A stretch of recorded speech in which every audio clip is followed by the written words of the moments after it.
Hello and welcome to BBC Top Gear India. My name is Akash and today we'll be going through everything that Ultraviolette has to offer. First of all, starting with this beautiful electric scooter. Are you done? Let me take you to the front section first.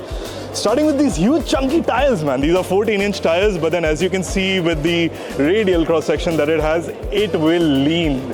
This baby will lean, and I want to know how much it leans at some point. Starting off with chunky tires in the front, which is always a plus point for the stability and how you want to use your scooter. And then as you come up, you get these floating DRL LED headlamps, and these look bonkers. These looks taken right out of Batman trilogy. And yeah, like you see the sharp edges, you see the sharpness of all the headlight display there is. It's freaking cool, right? And if you come a little bit up from there, you can see the innovation that Ultraviolette has done, and it's a big innovation here. You can see the radar system and also the camera. The camera also goes front and the back, so you will have a 360-degree experience, or a 360-degree protection is what they're trying to, build up to an ecosystem with.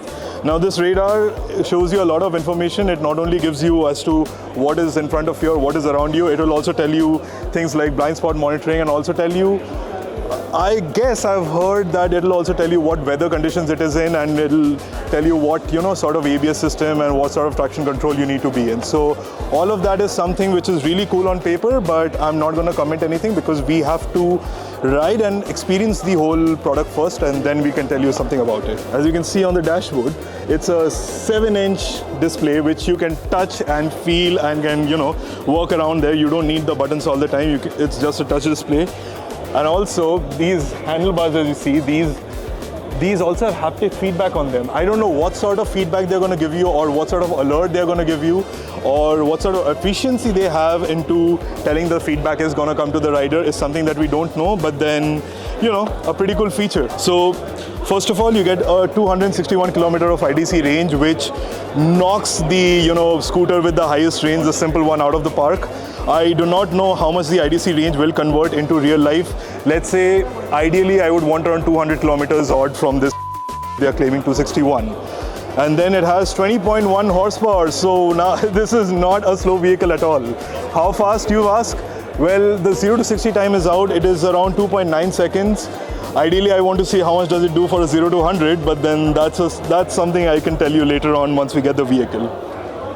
Last but not least, if you think this vehicle is slow from any part of sort, it gets a 125 kilometer top speed. As you come to the back, one thing that has been revealed to us is that, come to the back, you need to see this, Now, we don't know where the battery pack is, okay? That has not been revealed yet. Ideally, we think that the battery pack might be here or here. Still a little bit jagged up on that. But then what they have found out is that this has 34 liters of boot space. Phenomenal, right? Yeah.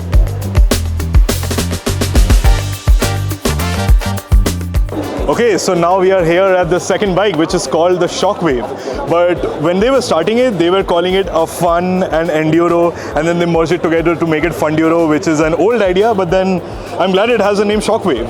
So what is this Shockwave Enduro all about? Let me take you around it.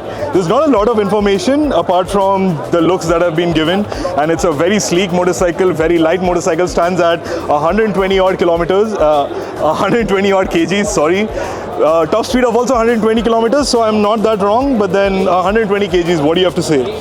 As you can see, it's all, I don't know what the folks, I don't know the sizes, I don't know what the suspension is like, I can't tell you all of that, and to be very honest, I want to tell you about all of those things after I've ridden the bike, because there's no point talking brochure reading journalism here. So anyway, as you take in the looks and everything, have a go at it, see whether you like it or not. It's a lot of bike to take in, I know, and it's very rare to see motorcycles like this in India. I know KTM's going to come out with something, but this is not ICE. This is brand new electric. Again, let me read you through some, brochure information that will be shelled out in any one of the content that you see. First of all, it's 120 kgs with a battery, of course, and big thing is that they say at the wheel you get 505 Newton meters of torque. Now that will not be the real number, because that is at the wheel.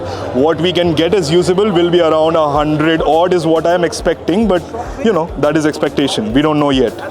has a IDC claimed range of 165. So in my thought, it will give around 100, 120 if you are like, let's say, on ballistic most of the time. So that is what we are expecting. But the IDC claimed range is of 165.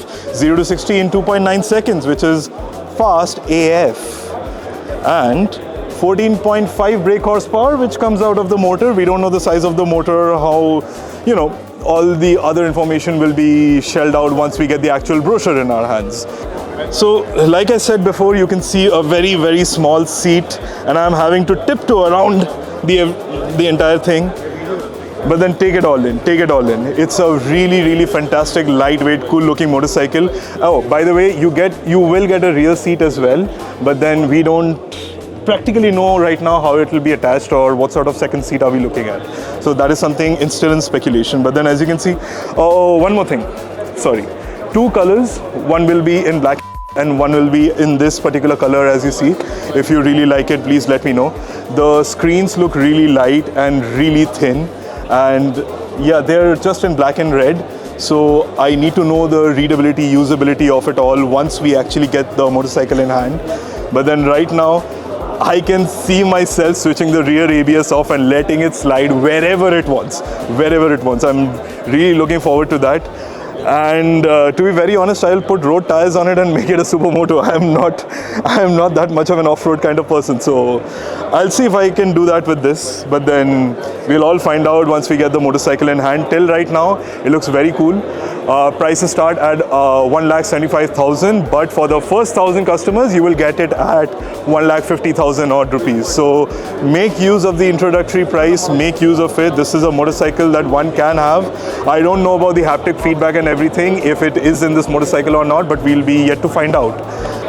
So guys, now we have seen the bikes right now, we have seen the scooter, we have seen the motorcycle, pretty interesting, but there's a more interesting thing that is going to be added to the entire lineup, which is the radar technology, which is a part of their Fast Forward India 25 series. Now, what is the radar system and how it's going to help us? So basically what happens is you get a front radar over here along with a camera. You also get a rear radar along with a camera. What this does is it's basically an ADAS, right? It'll sense whatever you have on the road, something that you're not seeing, something that you're not seeing for whatever reasons. It'll sense and it'll let you know. Not only that, it'll let you know what the temperature is like, what the weather conditions is like, what sort of mode you should be on, and a lot of other features that is being promised right now. We haven't tested it out yet, so I cannot give you how effective would it be. So coming back from that, it also has a camera module which will allow you to record anything that happens on the road. So basically you get a dash cam and an ADAS system for your Ultraviolette as of now. I also don't know how much the price range would increase because of this, but then we are yet to find out and know everything about it. But what does this give you? So first of all, it connects with your smart wearer with visual alert system. So basically, at some point here, you'll find out that there's a blind spot monitoring system being activated and being in use. It's not the industry first. I've seen it on a Ducati, but then having to see that on an Ultraviolette is also very cool. Handlebars with integrated haptic feedback. Now, I don't know what sort of feedback would we be getting through the haptic feedback from the this thing with the throttle. And I also can't tell you how effective would it be. It's a really good feature. As of now, at least on paper, it looks good. But the effectiveness of the entire thing would be known once we get to ride it and test it. And lastly, a rear module, because a lot of times you get a lot of accidents happen from the rear. People might just come and hit you, or for some reason you need to know what's behind you as well. So for that, I think a 360-degree radar system, which they have been going, trying to communicate with this, is actually a very good boon. I don't know at how big of a price jump would this come to us, but then, as you know, there's only one way to find out. With that said, let's move to connected tech. Just as India is trying to buy aircrafts and aviation, technology, we have aviation technology right here, which comes in the name of the helmet gear or the connected riding gear, as we know. So could you please take us through the journey of how the helmet helps us? Yeah, so when you're riding the bike, usually across the world, you're always fidgeted around with these 5 to 6 gears or these 5 to 6 switches. Then you have to move your hand away from the handlebar. And also you're always wearing gloves. It is very difficult to control. But if I was to tell you I do not want to leave the bike. I always keep holding it. I think of it. I speak the command, and the bike does it. For example, I see an empty piece of road. Our bike has 3 modes: glide, compact, and ballistic. Ballistic being the most powerful one. So let's say I see an empty piece of road. I don't know what to think. I say, let's go ballistic. So I say, hey Violet. Hey Violet, change to ballistic mode.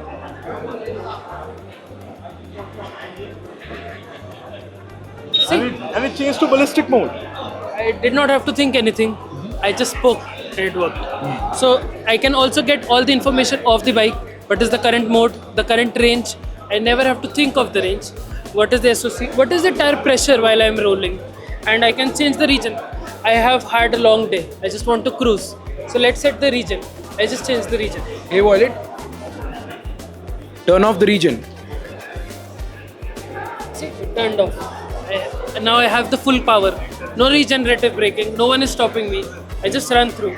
Let's say I want. It's been a long day. I just glide. It's just glide. Hey Violet, change to glide mode. Now it is the most peaceful. The bike is as peaceful as it gets for the city. And also there are other commands like get the bike stats. So if you wear it, you'll hear it from the audio on the helmet. So you can interact with the bike and you're always concentrated on the road. As you know, two-wheelers are very dangerous on the road right now because of the conditions, the potholes, other drivers and the nuisance around. So I do not ever leave the handlebar. I interact with the bike just by my commands. That's pretty cool. That's pretty cool. You just have to say hey Violet and whatever you want will be detected, that's it. So from Hey Siri, we have come down to Hey Violet. That's a pretty big innovation. And just like the F15EX or the F22 Raptor, just like you have helmet-mounted, aspects, you have helmet-mounted aspects right now. So how far is the future? Like I think Narayan said, the future is here. So here we are to find out the connected tech feature. I'm so excited. Can you just run us through what this all is? So this is made as a gesture experience for the customers. We have always been accustomed to buttons while riding. We are exploring other methods of interaction with the rider and the vehicle, right? So this particular Striker one is currently designed for off the handlebar experiences. That is when you're at 0 speed. While riding, we wouldn't recommend using these. And this is not just a glove. It could expand into other systems, right? So currently one of the most intuitive thing that everybody does is to put the indicator with the zoom. So we have kept that in mind and kept it. If you just wanna swipe right and you can go right with that, right? You wanna change the theme, you just need to swipe down. So day to dark theme is with just a flick of a finger, right? The whole menu experience is also available, but all that is off the handlebar. You can even change the region now. Okay. Yeah. So wow, you can control a lot of things with gestures, and that's pretty cool. So how effective do you think it will be while you are riding? While riding, we do not recommend. Okay, you do not recommend. Yes, this is not designed for while riding, except for the indicators. Except for the indicators. The indicator is something that has to be done with the hand. So we have integrated that. Because as Indians, we are used to. So basically that. Very cool. We want to see it someday being used by our own people. Sure. So let's see when that happens. But very cool features here being done. Let me take you on another stall now. So now you've seen the motorcycle and the scooter that has been launched. Pretty freaking cool, pretty freaking phenomenal, right? But I will not let you end up with a slow motorcycle in the background. This is the F99, guys. Whoa! F99 with which they broke the record. But then this is really not what I'm concentrating on at the moment, because this is like a prototype, right? This is to break records. This is to do shenanigans on. I'm not really interested in that. What I am interested in is in this. This is supposedly the road-going speculation of the F99 program, and I am so happy to look at it for the first time in flesh. Now, as you can see, the air shield, this has been one of my favorite aspects of the F99 program, because you don't need a front windshield, because this air windshield will do everything for you, and that's pretty freaking phenomenal. I don't know any specs on this. I don't know what's in there, how much speed, how much torque, how much anything. What I can tell you is that that piece of motorcycle over there, that prototype version, has nearly crossed 300 kilometers per hour today in front of us, but that was on our dyno test. So, you know, take it with a pinch of salt. But then what they have proved is this goes very fast.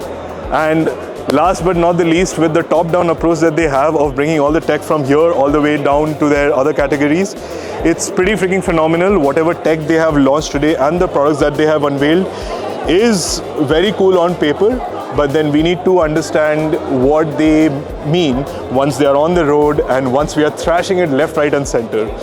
So with all that said, I hope you have every bit of information that you would have needed from this event. My name is Akash again. Thank you for watching BBC Top Gear India. And if you do like this content, please share a like, subscribe, comment, you know what to do. And with that said, I'm taking a leave. Bye-bye.